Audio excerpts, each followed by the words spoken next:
સોમવારે સમગ્ર ગુજરાતમાં ભારે પવન અને કરા સાથે વરસાદ ખાબક્યો હતો, જેથી ગુજરાતના અલગ અલગ જિલ્લાઓમાં ભારે તરાજી સર્જાઈ હતી. ક્યાંક ક્યાંક વાવાઝોડું પણ ફૂંકાયું હતું. ભારે પવન સાથે વરસેલા વરસાદમાં અનેક ઠેકાણે વરસાદના કારણે વીજળી પડવાના અને ઝાડ પડતાની સાથે 14 લોકોના મોત નીપજ્યા હતા, જ્યારે 16 લોકો ઈજાગ્રસ્ત થયા હતા અને 26 પશુઓની મોત થઈ છે, જ્યારે 7 મકાનો ધરાશાયી થવાની ઘટનાઓ બની હતી. સોમવારે સમગ્ર ગુજરાતમાં ભારે પવન અને કરા સાથે વરસાદ ખાબક્યો હતો. ક્યાંક ક્યાંક વાવાઝોડું પણ ફૂંકાયું હતું. ભારે પવન સાથે વરસેલા વરસાદ અનેક ઠેકાણા તરાજી સર્જાઈ હતી. વીજળી અને ઝાડ પડતા કેટલાક લોકોના મોત નીપજ્યા હતા. રાજ્યમાં કમોસમી વરસાદને કારણે 14 લોકોના મોત થયા હોવાનું સામે આવ્યું છે. મુખ્યમંત્રી ભૂપેન્દ્ર પટેલે કંટ્રોલ રૂમ પર ફોન કરીને માહિતી મેળવી હતી. દરેક જિલ્લાઓ પાસે વિસ્તૃત માહિતી મેળવવામાં આવી રહી છે. ભરૂચમાં મિની વાવાઝોડા બાદ તંત્ર એલર્ટ થયું હતું. જિલ્લા કલેક્ટરે ડિઝાસ્ટર મેનેજમેન્ટની સેન્ટર મુલાકાત પણ લીધી હતી. વાવાઝોડાને કારણે અનેક વૃક્ષો અને વીજ પોલ ધરાશાયી થતા ભરૂચ જિલ્લાના 140 ગામોમાં વીજ પુરવઠો ઠપ થઈ ગયો હતો. વૃક્ષો ધરાશાયી થતા બંધ થયેલા રસ્તાઓ પુનઃ શરૂ કરાયા હતા. જિલ્લા કલેક્ટરે લોકોને ઘરની બહાર નહીં નીકળવાની સલાહ આપી હતી.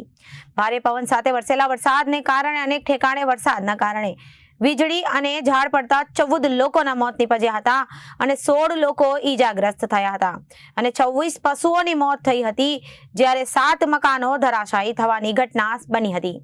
આણંદના ઉમરેઠમાં ભારે પવન અને વરસાદને કારણે ઠેકાણે ઝાડ પડવાના બનાવો બન્યા હતા. થાંભળા રોડ પર ભારે પવનથી ઠેર ઠેર ઝાડ ધરાશાયી થતા ઝાડની સાથે વીજ પોલ પણ ધરાશાયી થવાના જાણવા મળ્યું હતું. વીજ પોલ ધરાશાયી થતા વીજ પુરવઠો ખોરવાયો હતો. ઝાડ અને વીજ પોલ પડવાથી વાહન વ્યવહાર પણ બંધ થઈ ગયો હતો. જંબુસરમાં વરસાદ સાથે વાવાઝોડા થવાની નુકસાન પહોંચ્યું હતું અને ભારે પવનને કારણે મકાનના પાત્રા પણ ઉડ્યા હતા અને અનેક ગામોમાં પાત્રા અને નળિયા પણ પડ્યા હતા. તાલુકાના રૂનાડ ગામે આવેલા તોફાની પવન સાથે વરસાદમાં મોટા પ્રમાણમાં નુકસાન થયું હતું. રૂનાડ ગામના વ્યક્તિએ જણાવ્યું હતું કે મકાન પર પતરા ઉડીને અન્ય વ્યક્તિઓના મકાનો પર પડ્યા હતા.